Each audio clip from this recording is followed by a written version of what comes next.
Olá, bem-vindos. Isto é Realpolitik e eu sou o Rui Costa e Silva. Alexei Navalny, que segundo alguns era o principal opositor de Vladimir Putin, morreu na prisão de Amolo-Nenet, na Sibéria, a 16 de fevereiro de 2024. Claro e óbvio que o mundo todo se indignou e de imediato atribuiu a culpa da sua morte a Vladimir Putin.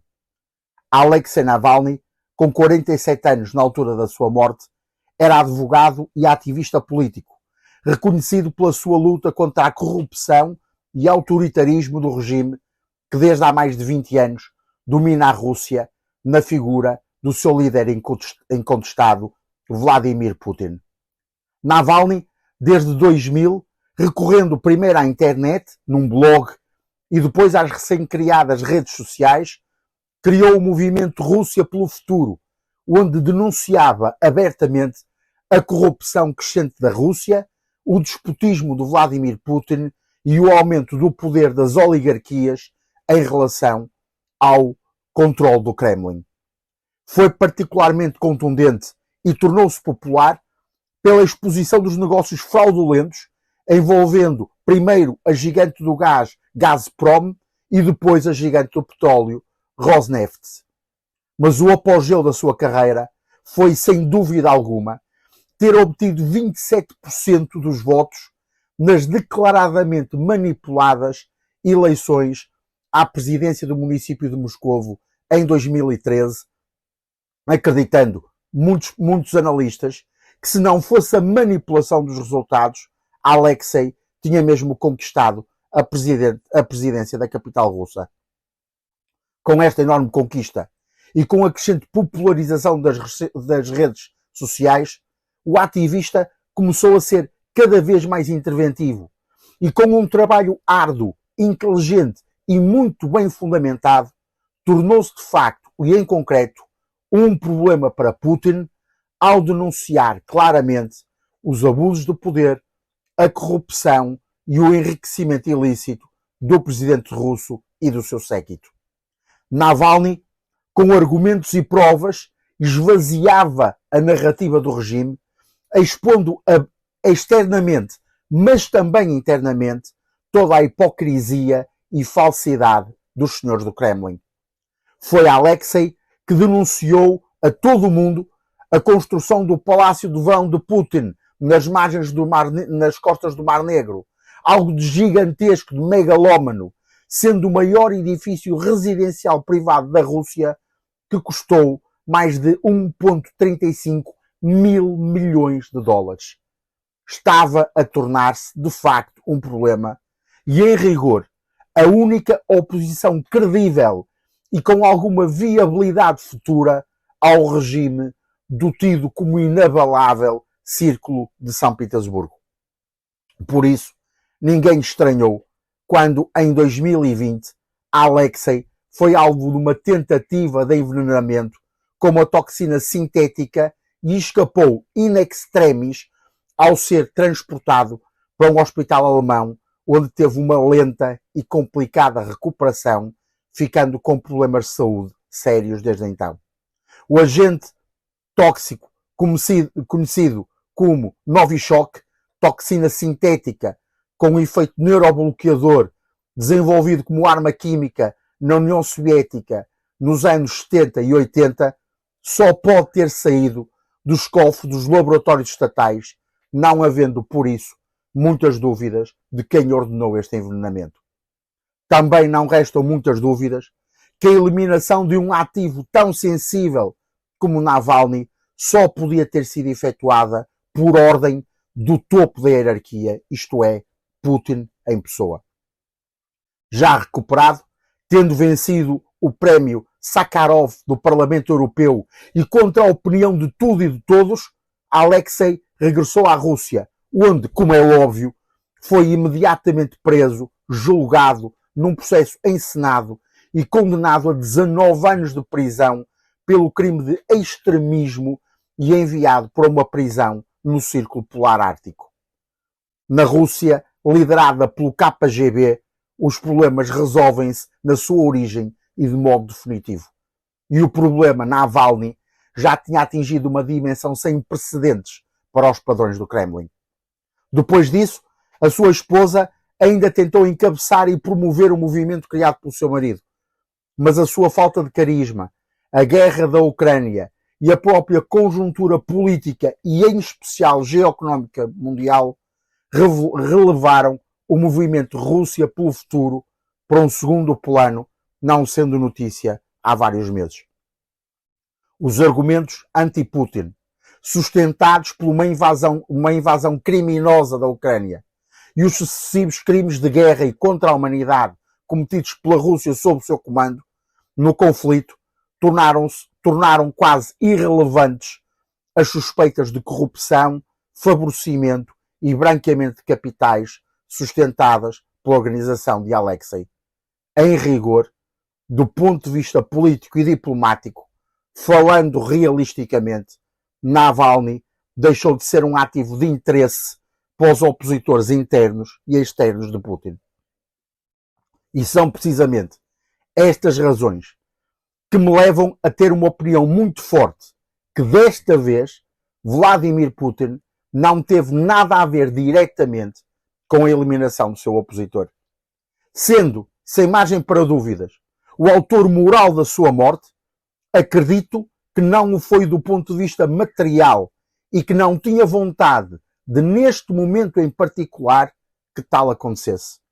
Que não resta dúvidas que eu sou um forte e declarado opositor de Vladimir Putin, do seu regime e de tudo o que está a fazer à Rússia, ao povo russo e a outros povos, como ao ucraniano, mas também ao povo bielorrusso e georgiano. Mas ser opositor de alguém não impede que sejamos realistas, pragmáticos e objetivos.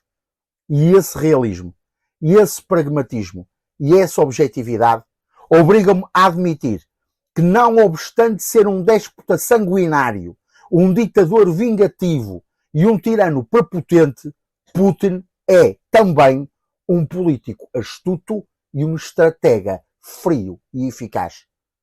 Toda a sua história, toda a sua carreira, toda a sua ascensão das ruas de Leningrado ao domínio de todas as Rússias é disso prova.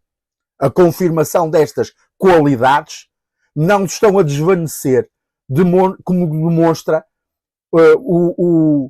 demonstra como geriu e lidou com todo o processo do grupo Wagner e do seu líder, Pavel Prigozhin.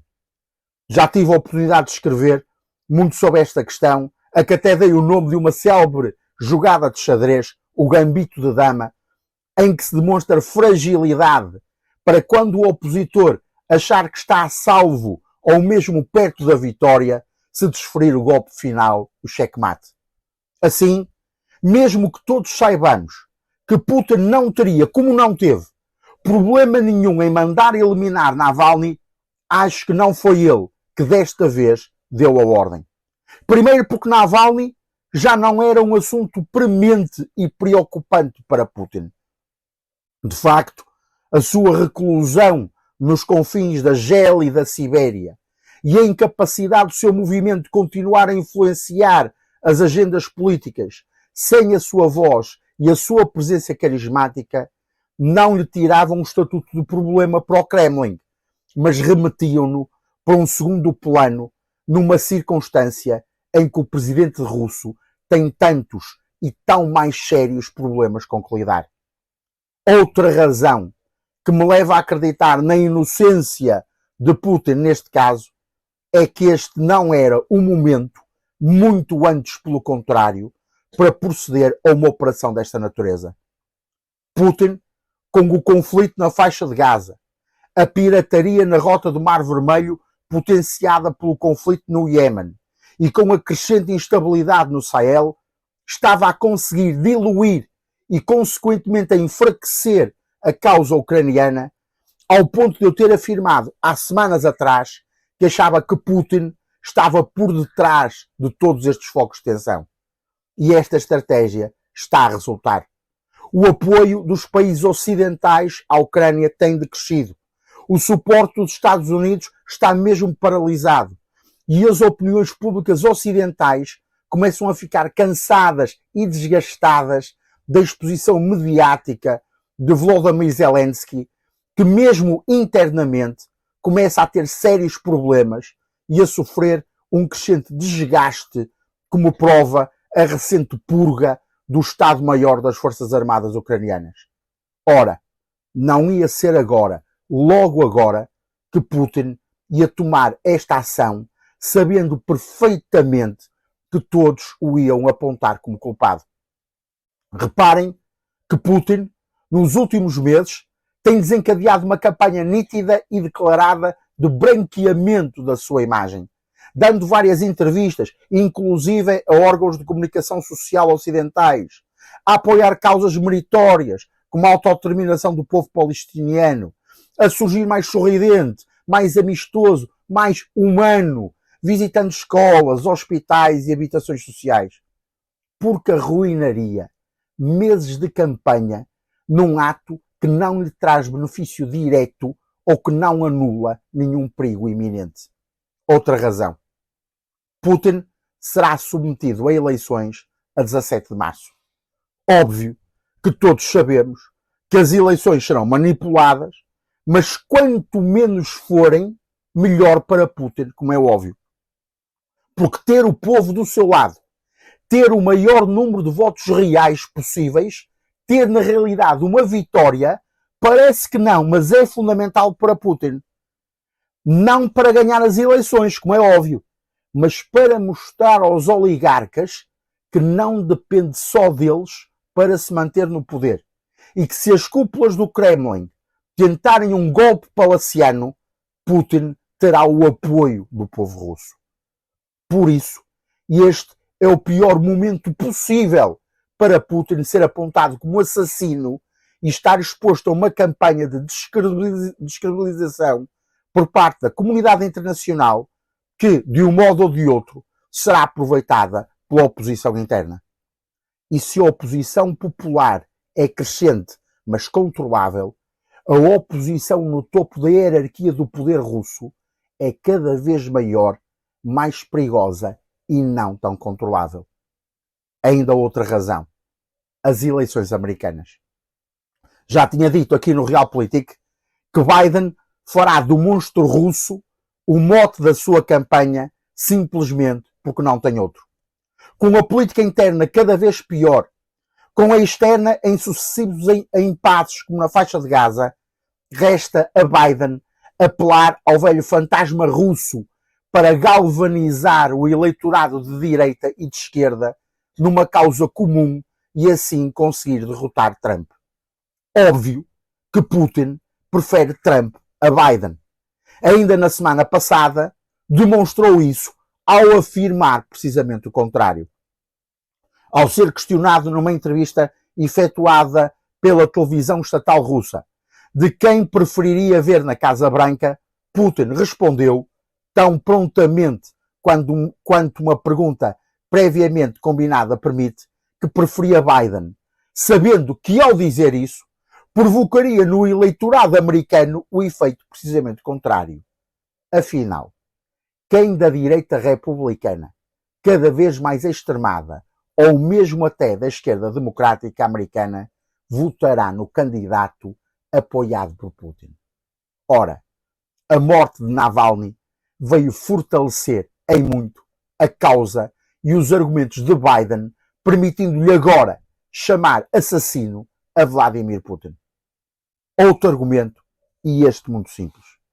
Putin sabe de cor e salteado a máxima de Kierkegaard que afirma: um homem morre e o seu poder termina, um mártir morre e o seu poder começa.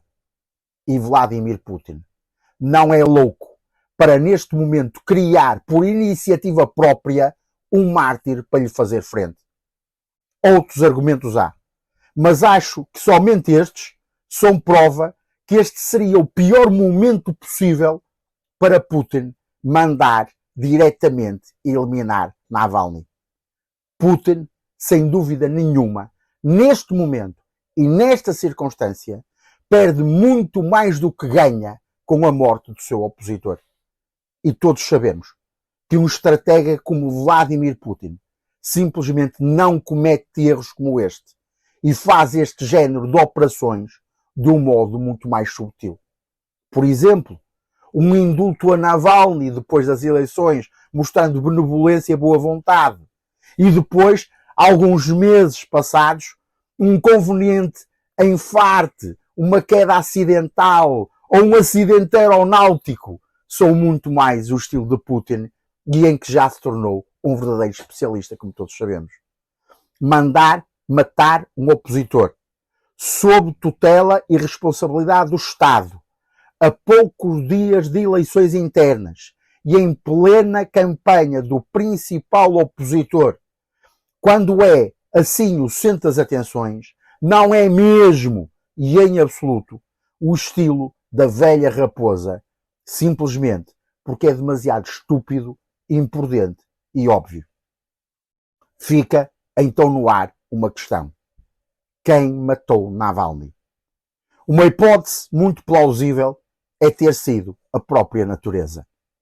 Sabemos que o envenenamento de 2020 deixou Alexei com sérias sequelas, especialmente ao nível renal e hepático.